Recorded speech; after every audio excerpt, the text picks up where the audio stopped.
This is why narcissistic people have really low chances of changing their behavior. You need self-awareness to be able to notice things in order to be able to change them.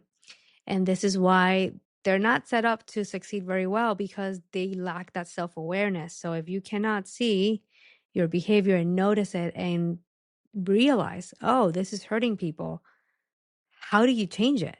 You don't, because you don't think there's anything wrong with it. 2025 is coming to an end, and technically for you, it's going to be already over.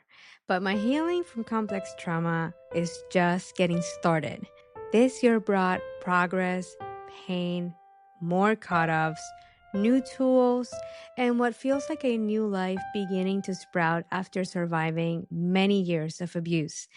Today, I want to reflect on the things that I have learned so far, the things that worked, the ones that didn't, and what tools are making a difference in my healing journey. I want to offer these lessons to you to provide you with some ideas that you can try as the new year kicks in. Hello, trauma brains. For those of you that are new, hi, I'm Raisa. I am a trauma survivor who lives with complex post-traumatic stress disorder, and I created this podcast because I know how confusing and isolating healing can feel. Welcome to Hello Trauma Brain. Here we talk about the ups and downs of healing complex trauma, boundaries, coming to terms with the fact that people I love were abusing me, and what it looks like to heal one slow and tiny step at a time. If you are living with C-PTSD or supporting someone who is, this podcast is for you. Welcome, new and returning trauma brains. I am so glad that you are here. New episodes are usually released every other Thursday or as my trauma brain allows. Before we get into the episode, a quick reminder that I am not a licensed therapist or mental health professional. Everything shared here is based on my personal experience, and this podcast is not meant to replace therapy or medical support. If you think you may be living with C-PTSD or any other mental health condition mentioned here, please reach out to a licensed professional who can support you. Any people, services, or resources mentioned in this episode are not sponsors of Hello Trauma Brain. Also, this episode may mention trauma or topics that could feel activating. If at any point you need to pause, take a break, or skip the episode completely, please do what is best for you. I also want to let you know that this is going to be the final episode for the first half of season 3. I will be taking a few weeks off, and then Hello Trauma Brain will return for the rest of season 3. All right, let's get into the show. A brief check-in. I pretty much made it through the holidays. I am recording this a few days before the year ends. So for you, it's going to be already the new year when you see this. But yeah, this year it was another quiet holiday. I didn't do much of anything. I didn't make any plans to meet up with people. I just kind of cocooned with my inner kiddo. And that felt really good. Honestly, I feel like that's been what I have found the most helpful as I continue doing this healing journey. I feel like at one point I will probably want to make some plans. But pretty much I am still sticking to the thing where I make plans, but not on the day off, just around it. And I feel like that just lowers the stakes a little bit for me. So the weather has been kind of up and down in terms of the temperature, but it wasn't cold to the point where I could not take a walk outside. And I did enjoy that. With the past few weeks, with this whole nights being longer thing, which at this point we're coming the other way, but still it's just dark so fast. I have not been able to walk that much. So it was nice to have some days where I was like, okay, I can actually take a walk in the middle of the day. And it felt really nice to do that. And it felt like a reclaiming of sorts to be out in nature again and being like, that's right, this is my thing now. And I love it. About the holiday, I will say Stranger Things had perfect timing. These releases of the season, their final season during the holidays, and basically surrounding the big ones of Thanksgiving, Christmas, and New Year's. It's been helpful to like have that to be looking forward to, and then to kind of just sit back and enjoy the show as I wind down through the day. I think the rest of the reflection itself is going to be the episode. So I will shift into kind of sharing what this year as a whole has looked like for me. And I feel like this year in particular, I have made some progress that I didn't expect to make, or maybe this is the progress that I have been waiting to see happen in my life. And it's not like I got to the finish line and I'm all good to go. But I feel like finally this year I'm like starting to really see some signs, some significant progress that I feel like it's basically what I've been working towards. So in terms of wreckage, the wreckage of this year has been more cutoffs, more distancing myself from people, people distancing themselves from me too. It's just been one of those things where, like, as I heal, I am changing. And as I change, everything else is changing. So how I show up in other relationships changes. And yeah, some people are getting thrown off by that, and some are distancing themselves. In other situations, I'm noticing that it doesn't feel good for me and I'm distancing. So it has been a lot of that, a lot of wreckage in terms of detangling and dismantling everything that I have been doing so far and just changing everything from how I navigate my day, how I show up in other interactions, how I show up here on the podcast. Feel like this year has definitely been one where a lot of things just felt like they were breaking down or like falling apart. Maybe that's a better word for it. And then there's also the rebuild that I have been doing this year. And as I have been coming to terms with the falling apart of these things and the wreckage, as I rebuild, I have this chance now, this opportunity to take a look at what's in front of me and go, okay, what do I want in the rebuild and what do I not want on the rebuild? Because it just doesn't feel good to me anymore. So let's get into the meat and bones of this episode. And I want to start sharing the things that didn't help me or did not work out as expected during this year. So I started doing more work targeted towards my toxic inner critic. And in therapy, we've been trying different things. And I haven't been able to report this yet because we're in a holiday break from therapy right now. But something I learned is that see my inner critic as this enemy, this entity inside of me that is just trying to wreck my life, it's actually not very helpful. And recently, after going through a period of trying the F you to the inner critic and trying to push it away, I was invited to show some compassion and seeing how that felt for me. And I have to say, it's actually working. I think it is. I think the FU was helpful in a way, but the way I see it now after throwing some compassion at the inner critic is that actually I think the inner critic is still a part of me. And I feel like if I shame that part of me and I go, you're bad and get out of here and we don't want you here and fuck you and just shunning it, that's in a way re-traumatizing because that's the trauma, seeing these people who are rejecting these parts of me that they didn't like. And I feel like doing that to my inner critic is almost like being like the abusers. Something that I found helpful was during one of my latest sessions in therapy, my therapist talked to my inner critic and she was just curious about it. She was like, where did this come from? Who told you that? Who taught you that? Whose voice do you think that is? Like questions like that, more curiosity. And as I have been trying that more myself with my inner critic, I'm starting to realize that this poor thing was just wired to do that and trained by my abusers. And I don't think my inner critic feels good doing it either. They just think they have to do this. And I've been working with my inner critic on, okay, like, that's actually not one of our values. Like, we don't treat people like that here. And you can give that stuff back to the people who gave it to you. And basically, what I do is I picture myself turning into a Super Saiyan. And for those of you that are familiar with anime, this is something from Dragon Ball Z. I grew up with Dragon Ball Z. I loved it. I was one of those few girls in school who liked the show, which it was Pokemon and Dragon Ball Z. And usually the girls would go towards Pokemon and the boys were towards Dragon Ball Z. And yes, I was one of those kids who was like, I like Dragon Ball Z. And this very violent anime. And I thought I was so cool. And it's basically like the running theme of my life when I was growing up. Like I was trying to be like one of the cool guys. I don't know what the heck I was trying to do, but no judgment towards myself. I did find the show entertaining. And something I found helpful about it now is that I kind of picture myself and like my inner kiddo and my inner critic, like we can turn into Super Saiyans and like we can turn into all these different colors and our hair color changes and the whole thing.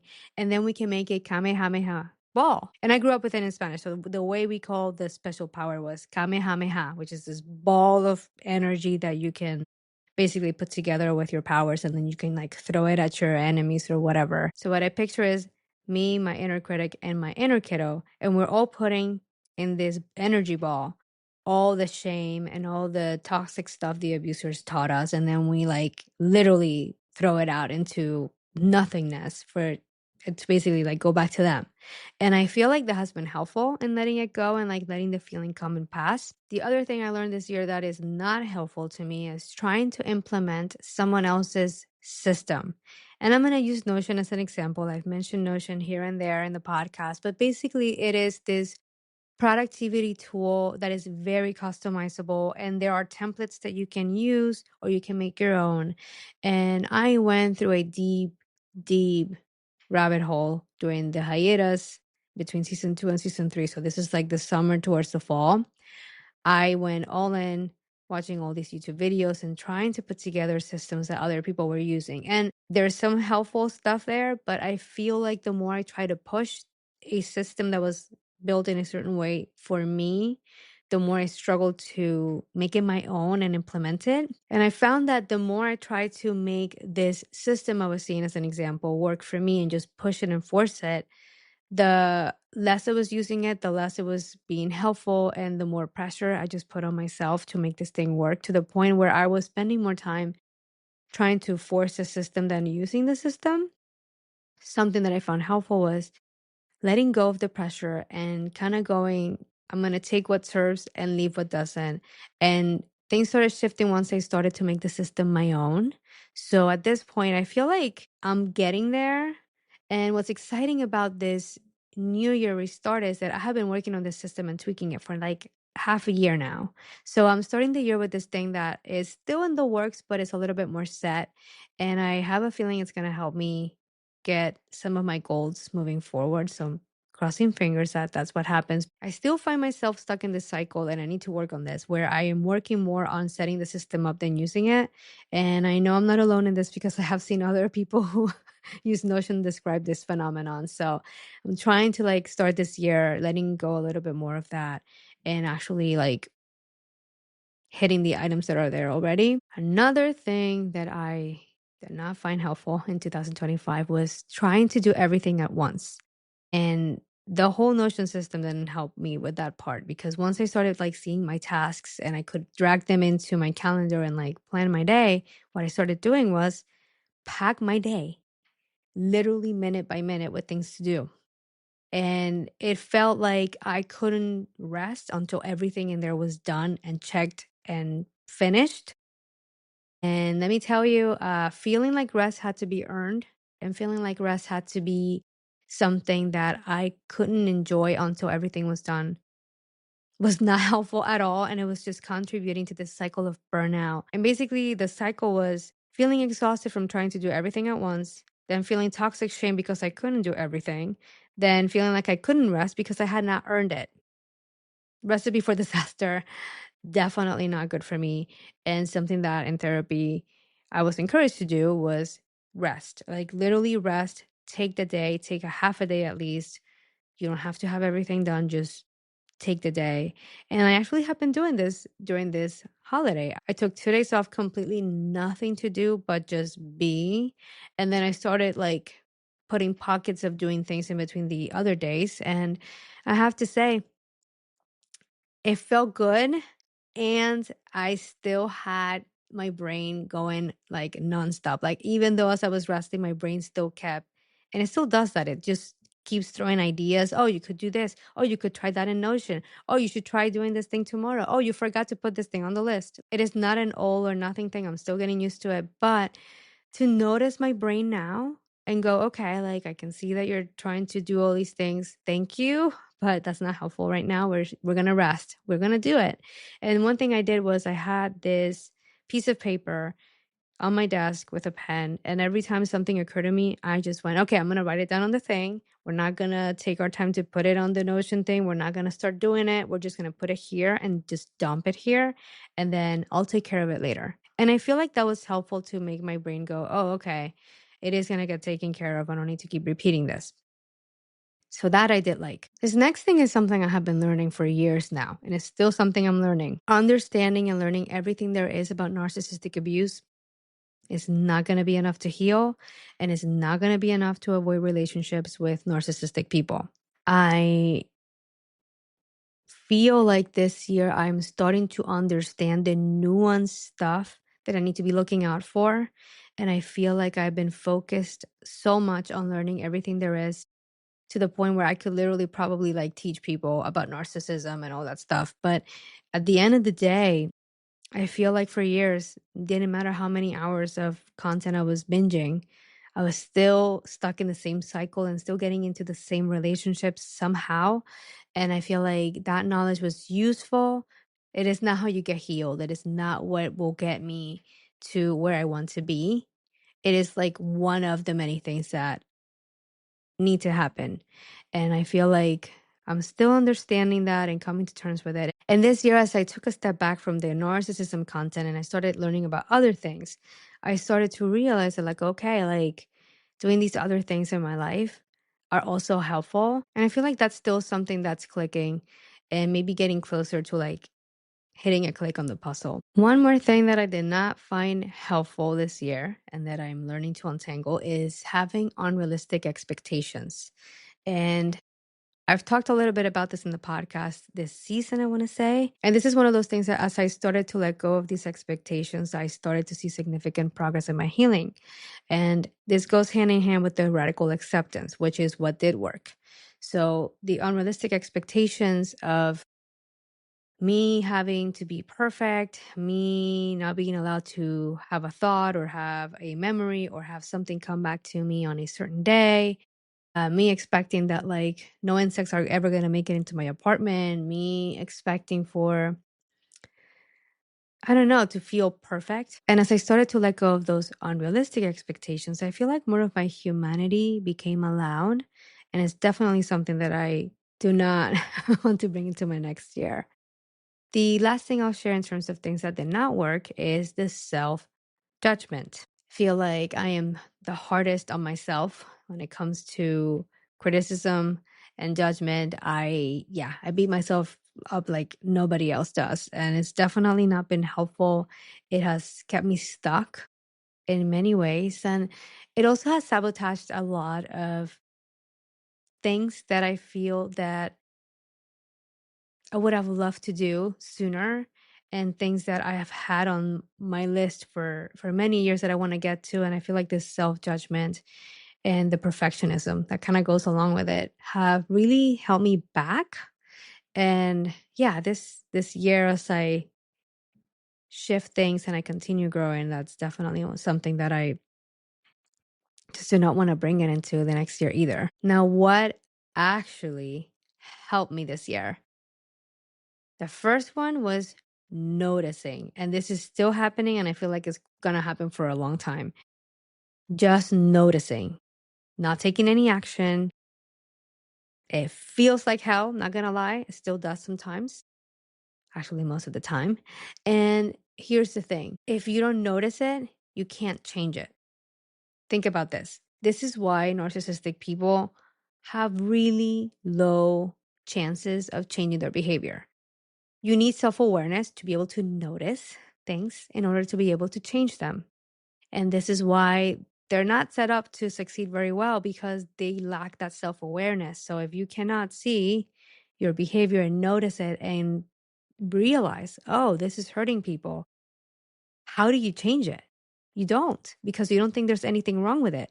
So for me, noticing things has been really powerful and it's led to a lot of the actual momentum. I feel like the moment I started taking a step back and noticing it, it became intolerable to keep repeating it. And it led to me actually either saying something to the other person or taking a step back and then sitting and noticing how that felt. And when you take a step back from a person and you feel better, the data doesn't lie. It just doesn't. And it really makes a difference. So, yeah, a lot of noticing this year. And that looks like this. I will have an interaction and I will notice how I feel after. And something that I have been noticing is what is the level of reciprocity that is getting played out in my relationships. And this looks like hanging out with somebody and then afterwards reflecting and noticing, okay, did they ask me questions? I know I was asking them questions. Did they reciprocate that? When I shared something, did they have curiosity about it or did they move on to the next topic? How long until they ask me anything? Does it feel like 90% of the interaction was them telling me what's going on in their lives and then the last 10% was me? I'm noticing, do I have like that sting on my chest or on my stomach, that ping that kind of tells me something's off here? Did I feel that while we were interacting? And something else that I've been noticing is like, even with the text messages, what is the response rate? Like, do they take weeks to get back to me? Do they get back to me like 2 minutes in? And does it feel like they're dumping on me? So, like, maybe I send a text message and then I get this laundry list of all the things that have been happening to them. And they haven't even checked with me to see if I have the bandwidth to withstand all that information. They just throw it at me. Or is it always a crisis when they reach out? And something that I have noticed is sometimes I get messages and they don't ask me anything. They're more like, "I hope you're well," type of thing, or thinking about you, which it is not that there's anything wrong with that, but I feel like there's a level of curiosity that's lacking where you just go, "I hope you're well," and that's it. And it definitely speaks volumes where like that's what they're sending to me. And and here's the thing, back when I used to get these messages, I would ask, "Oh, thank you so much. And how are you doing?" And then I would ask the question and then get the laundry list of things. And I'm starting to take a step back and noticing how that works out. And two things are happening. They're not messaging me anymore, which very telling. And in some other occasions, they just keep insisting and looking for other ways to get to me. And that also is off. Like, I feel like I didn't realize how much I've been getting harassed by some people until I started to notice the patterns. And I was like, oh, okay, like this person didn't ask anything of me, sent me a huge update, and they texted it, put it on a voicemail, sent it through a message, emailed it also, used a different email in case that I didn't get anything else, and then send me a final message saying, in case you didn't get all these other attempts I've done, here it is again. It's like, whoa, whoa, this energy is not something that I want to be interacting with. And yeah, it's been a very, very noticeable year, to say the least. And the thing with noticing is if you're going to try it, know this. It's painful. It feels very uncomfortable. And you have to also notice that part and sit with it and almost like face it. Because that's the thing. When you are in the state that I was, where I was just on autopilot, not even realizing what was happening, just doing the usual, doing a lot of check-ins, always asking questions, always responding fast, always being the person that gets the crisis call and is going to drop everything and anything to be there. You don't quite get the chance to sit with how it feels. And usually, in my case, as I have been noticing all these things, I have discovered that it feels terrible. Feels awful to interact with someone for a long period of time and realize they didn't ask me a single thing the entire time. It is very painful to realize that the relationship was contingent on me acting in a certain way. It is painful to realize that someone you thought was your person has been trauma dumping on you this whole time and using you as a free therapist. It sucks. And I have a lot of work to do with that. I need to work on recognizing when something is not reciprocal and stop giving and over giving. And right now, it looks and feels messy. It feels like I am like really pulling back, and I might not be, I might be. I'm letting it be what it is because I feel like I need to titrate in order to go from over giving to maybe not giving so much. I sadly gonna have to hit this other end where I am really pulling back. And we're talking, I'm letting days go by before I even message back and just letting it sit and letting it be there. So if I get a text message and I feel this urgency and I start panicking and oh my gosh, I don't know what I'm going to send. I need to send something soon, but I have all these things to do, but I'm going to have to get at least 10 minutes to draft something and maybe I should get ChatGPT's help on it and maybe I need to reach out to my therapist and see what they think. Like if I get, and you can hear it right now, even how fast I started talking. If you feel that sense of urgency, when I feel that, I go, oh, wait a second. Why do I feel this sense of urgency? Why do I feel this obligation to drop everything to give my energy right now to this person? If I feel that, I'm letting at least 24 hours go by. That's going to be like the new thing. I'm going to let at least a full day go by before I even respond and see how I feel about it as the hours continue to accumulate. And it's helpful. It's really helpful. It kind of helps bring everything down. And sometimes the 24 hours come and I'm like, actually, I don't feel like responding to this right now. I don't have the bandwidth. So I let 2 more days go by and not judging myself for it, not beating myself up for it. Also, I sometimes, if the days are starting to really accumulate and I just have too much going on, I'm giving them a heads up and I'm trying to get better at that because sometimes I freeze. And when I freeze and I open the thing and I can't think of what to say and I just feel paralyzed, that's also information. And I don't know what the heck that is about yet. I'm still figuring out what's happening there. And not every single person in my contact list is toxic or out to get me or bad people. Not at all. This is just, I feel like we all have our dynamics playing out and we all have our things interacting with each other. And yeah, I feel like whoever's still in contact with me is, if you're listening or watching this, you're up for a little bit of a challenge here because I'm going to be changing. I'm going to continue to change and I'm just going to continue to challenge the dynamics we've had set for a while. It's just the way it's going to be. And you don't have any obligation. You don't owe me a single thing. You can totally opt out of that and be like, this is not what I want anymore, or this is not what I prefer to do. I'd rather do the old thing, and that's okay. If that's what you want, then we'll see where it goes. But that's the unavoidable side effect of having a friend who's doing this trauma healing work. It's just things are not going to be able to stay the same. And the invitation is there to grow together, and the invitation is not something you have to accept. And you can totally opt out and go a different path. And heck, I wish you well. And I'm going to have to grieve it just like they would have to grieve it. It sucks. It sucks when relationships end. And as someone who has lost so many people and so much already, it just feels really painful sometimes to like see one more person go. But the thing is that I need to do this work. This is really important to me. I cannot continue to interact in the same way. I cannot continue accepting behavior that is not good for me and that hurts me and really feels detrimental to my health and my well being. And I have a right to voice that and to work towards getting better.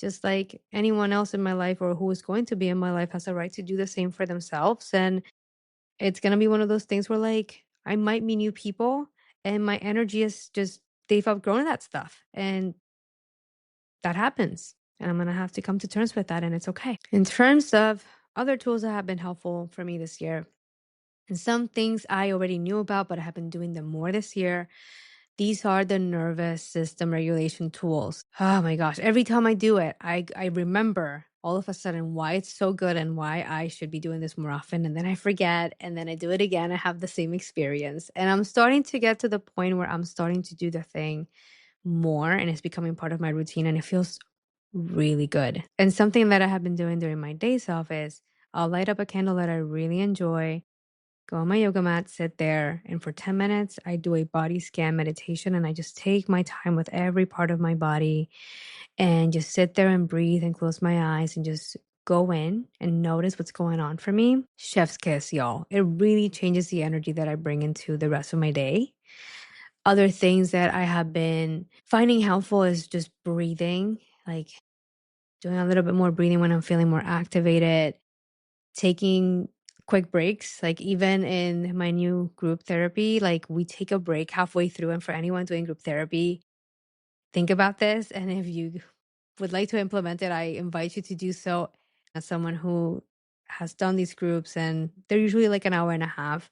An hour and a half of just like sitting there rigidly is a lot to ask for a nervous system. As a patient, I can say it feels so nice for my nervous system to go like recalibrate, take a second, go to the bathroom, get some more water, like just stretch my body and like move around because like being in that rigid position for so long can feel pretty restricting. And something that happens after the break is I feel a little bit better and also more energized, which is the big discovery about rest. Rest to me felt like, I don't know, it just felt like this luxury and like a waste of time, to be honest. And sometimes it still feels like that. But something I've been discovering about rest is it actually puts more energy in me. I have more energy and more bandwidth when I rest. And yeah, that 5-minute break, chef's kiss. I've been trying to do the same thing at work. Like I'll have pockets where I do focus work and then I take a few minutes to just get up and stretch, look out the window, get some more water, like walk around. And I feel more motivated when I get back on the chair and continue doing my work. Even podcasting. I usually record these episodes in one sit. And a little bit ago, I actually took a second because the light that I have going on, that ring light is so bright. And I like had to close my eyes for a second and breathe. And I realized just then and there, whoa, why am I not taking breaks between podcasting? That's the thing about this stuff. Like once you start implementing something, you start realizing all the other parts of your life that you can apply it to. And if you start doing that, y'all, that's the progress. That little stuff that they say, like the one tiny step at a time, that's it. And it really makes a difference. One more nervous system tool I'll give you is also shaking it off. I've been doing that and like just shaking my whole body, just doing something, even like jumping up and down to kind of externalize all the energy because I feel like for us, people who are surviving trauma, everything just keeps getting stuck in the body and tense and just, yeah, it doesn't feel very good. But when you get to like, just shake it off for a second and like recalibrate, whew, it really helps move things around. Okay. A little bit more on radical acceptance, even though I talked about it already. Radical acceptance about who I am as a person, what I like, what I don't like, radical acceptance to accept my accommodations, the things that I need in order to help my brain. That has been huge. I have been trying to push myself to use and act and make do with what is given to me in the way that other people do things. And the more I do this work, the more I realize I'm not neurotypical. I'm a neurodivergent person. I have both acquired and earned neurodivergence, and I need to do things my own way. And even radical acceptance about that has been a game changer. Radical acceptance about the fact that things are going to happen. Like I used to see things, and this is the way I was raised, the way that I was taught. If something bad happened to you, that was a punishment. Like, I don't talk about the religious trauma a lot on this podcast, and that's something I do want to start doing more. Growing up Roman Catholic, if something bad happened to you, it was because most likely you were this evil sinner and God was punishing you. And though sometimes people would frame it like, oh, God is trying to teach you a lesson. It was still framed with this shame around it and this thing that, like, if you were good enough, bad things would never happen to you because bad things happen to those that need to be punished and taught a lesson. So when you grow up with that, having something this stressful happen just felt like this shameful, oh my gosh, I'm so bad. Like the world is punishing me now. And to accept that actually now, like cars break down for regular people, something breaks down at home is not because I cut off the abusers and I'm getting punished by this entity out there. It is just because that's what happens. Like you have an appliance and after so many years, I'm going to break down. There will be extra traffic on my way to work, and it's not a punishment from the world. It's just what happens. There's a lot of cars out there. There's accidents. Things happen on the road. Traffic happens. Not a punishment. Plans that I had didn't work through. Same thing. So for me, this radical acceptance looks like, okay, I'm a human being who's going to have good things and bad things or things I'm not going to like happening to me. And it has nothing to do with my worth. It has nothing to do with my goodness. I'm not losing any of my values. It's just part of being a human being. I will get sick. It's not a punishment from the universe. People get sick. And after many years of seeing radical acceptance towards them, they are the way they are. They are never going to change. Now, seeing radical acceptance from this bigger picture just lowers the stakes on everything. And you also stop taking things like so hard. Like when something bad happens, like it's not that I don't struggle, but if I don't have that added layer of toxic shame, this is a punishment, I have a little bit more bandwidth to deal with it and show myself that I can actually handle all these things and I'm not as helpless and as fucked as I thought I was. Honoring my instincts and following my gut this year has been a real game changer. The relief that I get is unreal. I feel like a lot of my OCD was wrapped around me trying to change how I felt about something or trying to change how something had happened and trying to control and force myself to do things that I just didn't want to do. I feel like not only honoring my instincts, but my experience, honoring that I have a right to feel in a certain way, however I feel, that I have a right to think things, and thoughts are not actions and they're not necessarily me or what I value.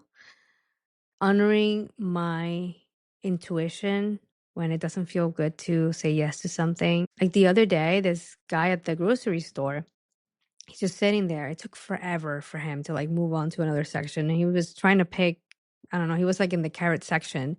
And I'm waiting and I'm waiting. And he has a right to be there. I'm not annoyed at him.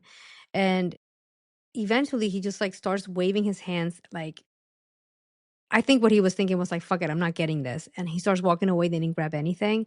But before he left, he turns around and he goes, I'm so sorry. And I was like, that's okay. But as he said, I'm sorry, and I said, it's okay, he like put his hand on me and it just didn't feel good. I could still feel the spot where he like touched my arm, like burning for like a good chunk of the time that I was still at the grocery store.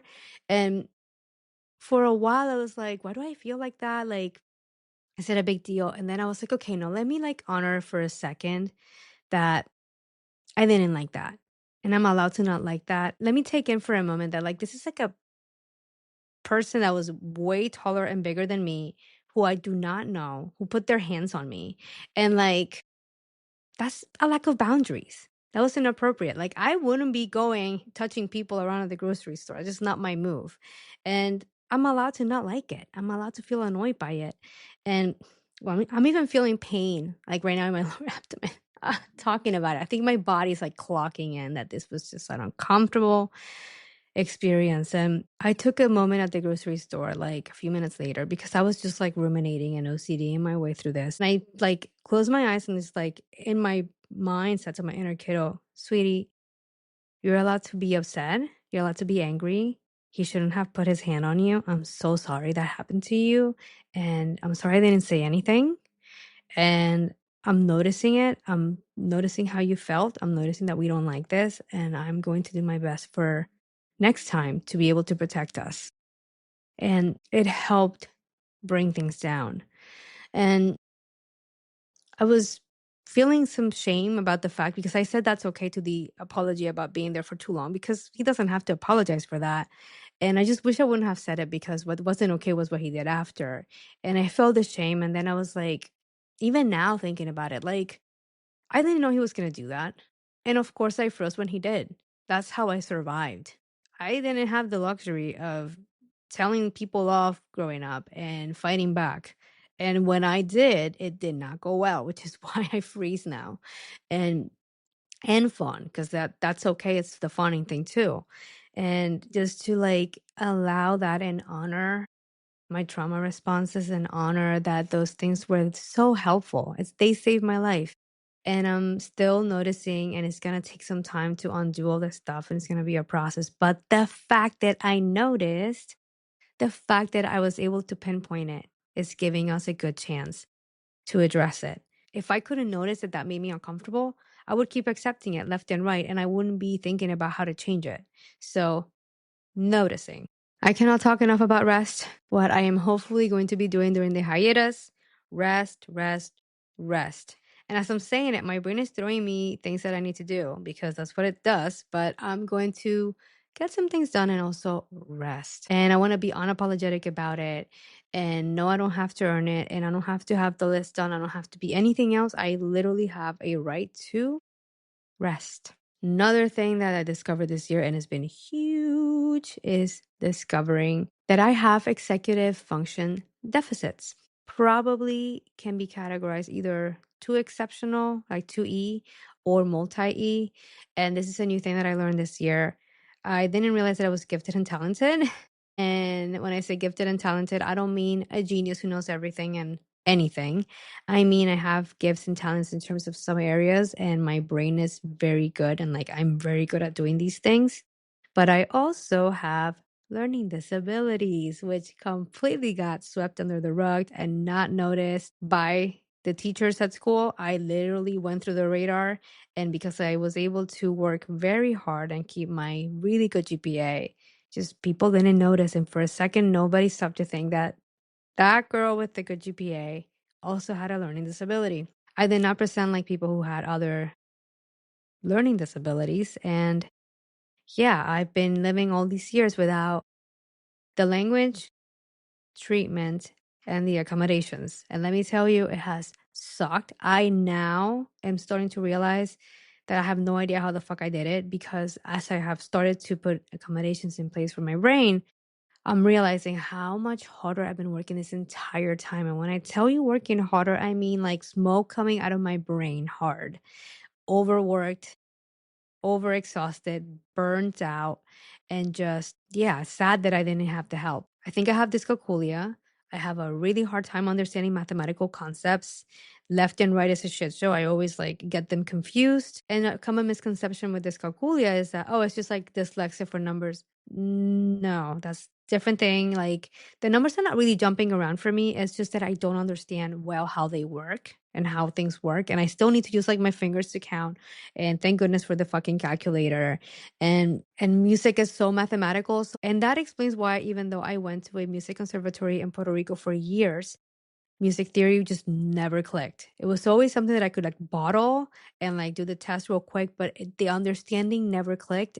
And now looking back with how mathematical music theory is, yeah, that's why it wasn't clicking, because I have a really hard time understanding mathematical concepts and like really learning them properly. Another thing about executive functioning deficits is I have a hard time prioritizing things, which is why my list looks the way it does, where everything looks like it's an emergency and urgent and it needs to be done today, when in reality, probably like three things out of the 150 items I have in there are actually urgent. But in my brain, everything is urgent and everything needs to be done right now. And I don't have a good way of like prioritizing things without extra help. And here is where the accommodations have come into place to help me.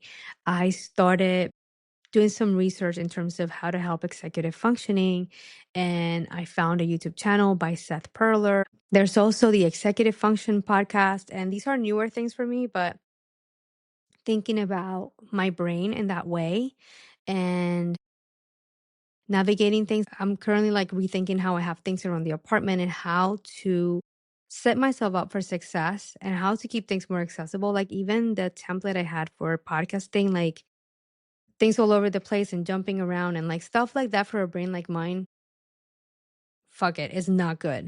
So as I'm starting to look at things and go like, okay, how do I make this easier for my brain? How do I keep things all in one place? So if I'm doing one thing, I don't have to like jump through 10 things to like get what I need. I just have everything in one spot, and it does help the chances of me getting the stuff done. So that's been a rabbit hole that is a newer one that I am definitely going to continue during the next year. And it has just been so refreshing to like also take in and like, instead of beating myself up for not doing things like everyone else, like just embrace it and see myself starting to thrive and do better, because now my brain actually can keep all that bandwidth I was using to force things to actually do things. Self compassion is not cliche. I know it sounds like self love in a woo woo way, but let me tell you, self compassion is one of the things that actual studies are finding is making a difference and is separating people that are healing from the people that are not. Like, if you can get to cultivate self compassion, it will help so much. Because if you can have self compassion, you can help reduce the toxic shame. You can allow yourself to be a human being who can make mistakes. And if you can get there, you will live a life where you're not punishing yourself 24/7 for existing. Sounds pretty good to me. Still working on it. Self compassion with an inner toxic critic, pretty fucking hard. And that's where I think the compassion thing has been a big piece for me. Like, as I have been not only showing myself compassion, but that toxic inner critic, I feel like things are starting to fall into place a little bit more smoothly. It's not a I'm done, I figured it out thing, but I'm definitely finding it helpful. So I want to share a few epiphanies. One of them is I finally figured out the quote from last year's episode. So last year I did a holiday triggers episode and I was talking about That Christmas, which is a Netflix movie, which I rewatched this year, still solid. And I couldn't remember a quote that I wanted to talk about, and I did this year as I was rewatching. So I want to share that real quick. And the quote was, or more like a scene in the movie, is Santa Claus was giving this monologue about how Christmas can be like a magnifying glass. And I want to share that with you because that captures so well why, for us survivors of trauma who have cut off people and who have a hard time in the holidays, like this is why. Because Christmas can be a magnifying glass. If you are jolly and the people in your life are healthy and great, you're going to have probably a really good time. But if you're feeling the isolation, pain, and shame of cutting off abusers, interacting with some of them, being forced to interact with the rest of them, it's painful. It's a magnifying glass and it feels extra painful during the holidays. And that is why. So, nothing wrong with you if that is how you felt this year. Do I still have doubts and second guess myself? All the time. I still wonder what is wrong with me. I did catch myself yesterday talking back to that part of me that is going, what is wrong with me? Why are all these people leaving? Why do I feel off right now? And I feel like I don't want to talk to anybody. And I caught myself telling that part of me that was coming up, nothing is wrong with you. The reason we're feeling so uncomfortable with the old dynamics and the reason that it feels like hell right now is because these feelings of discomfort are showing us that we are growing and we are outgrowing some of those dynamics that just don't feel good for us anymore. As much as the discomfort doesn't feel good, it's also good because it's telling us that we're healing the wound. It's telling us that we are changing, that we're not accepting mistreatment, that we're not accepting things that don't feel good anymore. And that's a good thing. I'm going from feeling abuse as familiar to feeling it as painful, which is really what it feels like to be abused. All these triggers that keep coming up are not failures. They are just information telling us what needs to be healed next. Grief and growth can happen at the same time. Here's the thing with the grief. That pain is always there. It has always been there, stuck in my body, dormant, waiting to come out. The reason I'm feeling it now is because it's finally safe to feel it. It's finally safe to acknowledge it, sit with it, and release it. So, the last thing I want to share are the book recommendations. I used to love reading as a kid. I would devour books so fast and I couldn't read enough. And then high school and college happened to me and it absolutely ripped the joy out of reading from me. And I did not read for many years. If I read, it was very few books. And something I have been doing this year is listening to audiobooks, which a part of me would see it. And sometimes I wonder if it's cheating, but no, it's not cheating. It's absolutely the same as going through a book. And the audiobooks are helpful because I can multitask while I'm still enjoying the book and taking in the information. And let me tell you, getting back to reading this year and like actually reading quite a few books, pretty fucking cool. It feels really nice to like reconnect with that part of myself. And I have heard other survivors talk about this. I have definitely heard Nate Postlethwaite say that he couldn't read. And then after he did, I think he did like a lot of EMDR sessions, now he like reads all the time and he reads books like fast and yeah, he's just constantly reading. And I'm feeling really proud and excited because I love reading so much and I have rekindled that connection and I'm reclaiming it. And I have felt really great reading the books that I have gotten to listen to or read this year. So I want to share a few things with you in terms of books. I'm going to start with the inner kiddo stuff. My inner kiddo got The Doctor is a Bluey book. And it's actually one of the episodes I've seen it. And yeah, it's a nice book. And I kind of keep forgetting it's here. I need to remember this a little bit more because I want to start making a habit out of reading her a bedtime story. Yeah, it's just really nice. Just stuff for the inner kiddo, which she loves. More inner kiddo stuff. My inner kiddo also got 2 Bluey magazines this year for crafts. This is the Healerween, like the Halloween version of it. And it has like little craft stories and things you can do for like Halloween season. And it helped make Halloween a little bit more fun for us. And I did some crafts. And I also got the Happy Holidays one, which was the one that we used on this latest holiday. And this holiday that just went by, I'm kind of rebranding it the Klaus slash Healer Days because we love the movie Klaus and we love doing healer activities. And for those of you that are not familiar with Bluey, Bluey is a blue healer dog, and the last name of the family is Healer. So that's why there's a lot of healer and rebranding things for the Bluey magazine. And in terms of memoirs, not all of these I read this year, but I have read them in the past few years as I have been healing. Notable memoirs. I'll start with the first one that I read back when I started healing is Believing Me by Dr. Ingrid Clayton. Ingrid was a guest on the podcast last season. For those of you that haven't checked out her episode, I will link it to the show notes. This is chef's kiss right here. If you are healing from narcissistic abuse specifically and have complex trauma, this is for you. Up next, I actually heard the audiobook on this one and ended up buying the hard copy recently because I loved it so much. And I kind of want to start a healing collection on my bookshelf. Is I'm Glad My Mom Died by Jeanette McCurdy.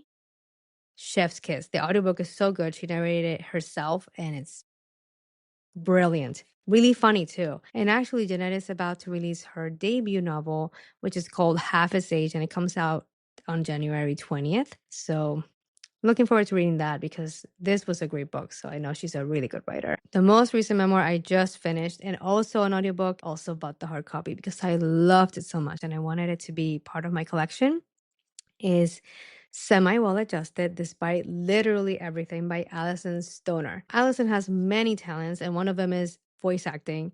And Alison narrated this audiobook too. Now, something that I really enjoy with the audiobook is that Alison used their voice acting skills and they're doing their own voice. The parents, any other people, they are also doing a voice for them, including the kid. Like when Alison was a child, the parts where they're sharing what their child was thinking and their experience, there's also a voice for the child, and it was just like so cool, so well done. I hope they get an award for narrating the audiobook because I thought it was really brilliantly made and really enjoy this one. Now, all these memoirs I've related to them, but in particular, Semi Well Adjusted, something about how Allison processes information and how they share, how they process that information that just felt very much like my experience growing up. And as a former child performer, it's just, yeah, these memoirs with Allison and Jeanette McCurdy, they talk about their lives like being child performers, and it was just so relatable. Up next, memoir by another guest of the podcast, Sir Thriving by Francesca McCowan, another great read. And if you also have not checked my episode with Francesca, I'm going to link that also to the show notes. A few more books in case that you're looking for things to add to your reading list in 2026. Fawning, also by Dr. Ingrid Clayton. She actually came on the podcast before this book was released, but we did talk about fawning. So that episode that I'm going to put on the show notes, it's about fawning. And Ingrid also got to narrate her own book. So it's really nice to like listen to the audiobook and hear her voice going through the book. And yeah, I've told her this, like she should consider doing podcasting because she's got a good voice for it. A few more books. The Upside of OCD by Dr. Michael Alsay. I have recommended this book before, but I wanted to point it out because I found the approach very helpful for those of us that are struggling with OCD. The last three are by the Dr. Ramani Durvasula. And the first book I'm going to share is the latest one that I have read, and I listened to the audiobook, which also was narrated by Dr. Ramani, is Not You. Identifying and Healing from Narcissistic People. This is a must read if you're also surviving from narcissistic abuse. And I want to say it does a good job combining everything that Dr. Ramani has been talking about in the past few years. So if you kind of want to start with a book that has all the things, including the healing part, this would be a good place to start. I also enjoyed a lot that she narrated the book because she's got a podcast. Like she definitely has a good voice for doing narration. And it's really nice to hear her narrating her own book. The last two books I'm going to share are also by Dr. Ramani. I want to say I finished this year. I might have finished it last year, but it's called Should I Stay or Should I Go? Really good book if you're still at the trenches of figuring out what to do and you need some help and some guidance in terms of what to think about. This read is going to be for you. And the last book I will share, also by Dr. Ramani, Don't You Know Who I Am? I actually need to start reading this one. I've had this for a while, but then Is Not You came out and I went there first. So this is going to be a read for this upcoming year. And this is also on how to stay sane in an era of narcissism, entitlement, and incivility. So narcissistic abuse survivors, another read for you. Even though the episode is running long, I do want to take a moment to celebrate my wins for this year. And not skip it because I have a tendency to not celebrate myself very much, but I'm working on that. So here are my wins for 2025. Started working with a new therapist who is working really well for me. I feel like we're a good fit. I've been thinking about why we're a good fit. And I think part of it is we process information in a similar way, which helps her be more attuned to me. And also, she's a very skilled childhood trauma therapist. And I feel like that childhood trauma piece has been crucial for my therapy journey. So at the beginning of the year, I left a therapy group that I was in. It was not working for me. And it was a hard decision to make. But I am glad that I did that because I needed the time off that I got. And I recently started a new therapy group. So I'm going to celebrate myself for taking the risk and starting a whole new group from scratch and yeah, just going for it and seeing how it goes. I have let go of some people in my life that were kind of like in the background coming in as they wanted. The more I've been doing this work, I just started to realize that they were not aligned with me, and when they would reach out, I would just not feel good. And after much stress and rumination and all the things, I finally like sent a message letting them know that it's just not working out and letting that be. For a long time, I felt this push like if I needed to end something, it had to be in person. And though that's a good rule of thumb in like relationships, I'm reserving that for people who like are really close to me and who like, it's a developed dynamic.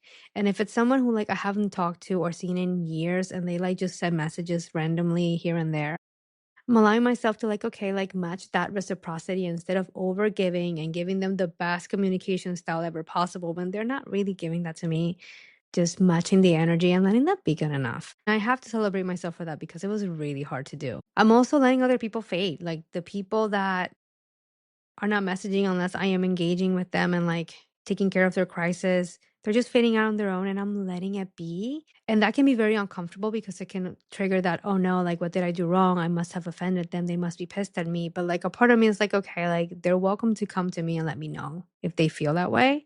And if they're deciding to fade, I'm just letting it be. And that's okay. I'm not entitled or nothing is owed to me in terms of communication from other people either. My first article was published. I just felt joy saying that in the Healing and C-PTSD Chronicles. Listening to my screaming body is the name of the article, and I'm really proud of that.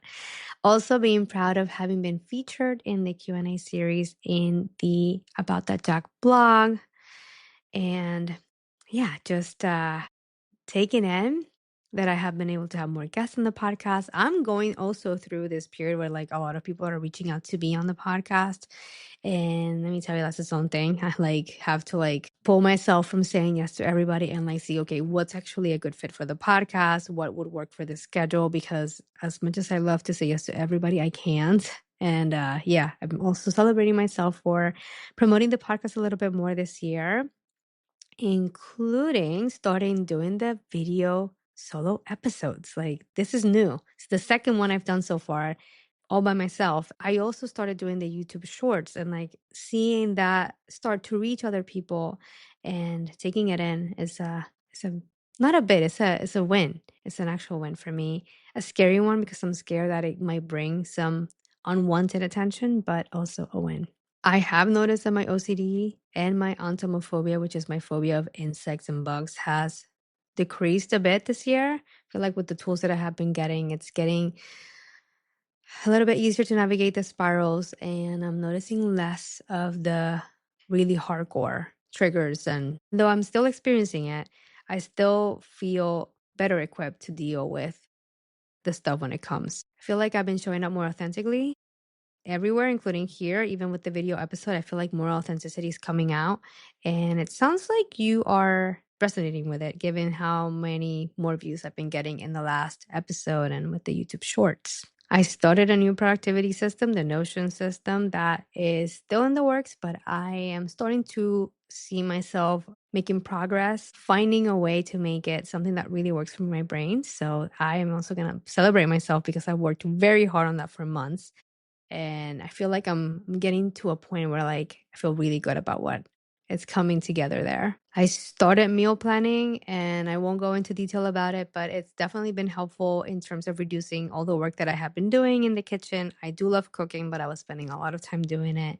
And it's helpful, especially on therapy nights where you just want to have something already made. And also helps with the budget because I'm not eating out as much. And yeah, I have a few more things that I did super recently that I want to give myself credit for and share in case that you find them helpful is also like getting like little things that bring joy and improve my life and my system. Like I had this bag that was just hard to carry and was starting to fall apart. But I was like, well, it's not completely falling apart. Maybe I should use it till it's really used up. And even though it's still in the apartment, it's not being used anymore because I got a new tiny crossbody bag that I love and it brings so much joy and it's still bringing joy. And it's just like little things like that. Like lately, I've been taking a look at things and like there are these annoying things I have been doing and just making work. And to give myself permission to be like, actually, I would like to replace this and do it better. And I have a right to do that. The last thing I'll share is an app that I started using recently called Finch. And it's an app where like it's tracking habits and like giving you points. Like you have like a little pet. And mine is called Luxie, named after Rosalia's newest album, Lux, which by the way, one of my favorite albums this year.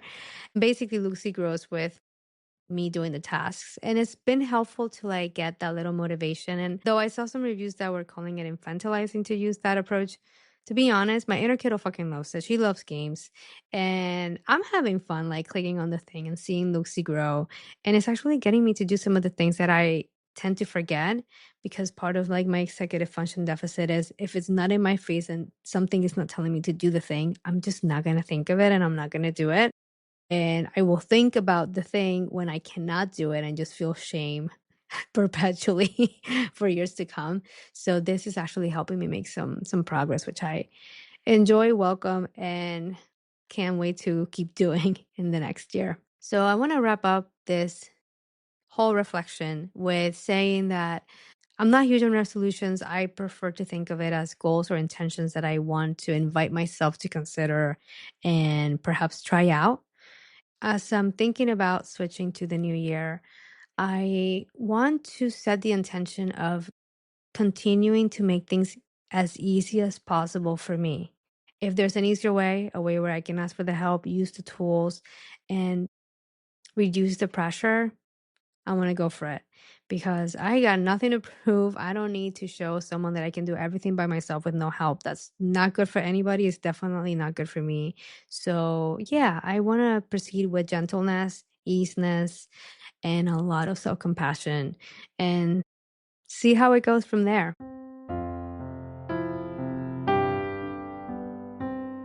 In this episode's healing invitation, I want to offer you a few things to reflect about. Reflect on how 2025 went. What worked? What did not? Perhaps you can set yourself some intentions or some invitations for the new year. This could be perhaps you checking out one of the books I mentioned during the episode. Are you able to identify something that you and your inner kiddo need? If so, are you able to start taking steps towards meeting that need? There is no deadline or anything to force. This is something that you can bring into the new year and not just the first month, but as the year progresses. Try to bring that noticing and that curiosity. When you pinpoint something that is no longer working for you, think about if there's something that you can do to maybe change it. Please let me know in the comments how this episode's healing invitation goes if you choose to accept it. Before we wrap up this episode, all music and production is courtesy of yours truly. And I'd love to share a few ways you can help support the podcast. You can subscribe and leave a 5-star review on Apple Podcasts, Spotify, Amazon Music, or wherever you're listening. Share this episode with anyone you think might find it helpful. Follow the podcast on Instagram at Hello to My Brain. Subscribe to the Hello to My Brain YouTube channel and hit the notification bell to be the first to know when new episodes go live. And if you like, you can also make a donation via PayPal. Thank you in advance for your support. Even a little goes a long way in helping this podcast reach more survivors who could benefit from this content. No worries. Links to everything will be in the show notes.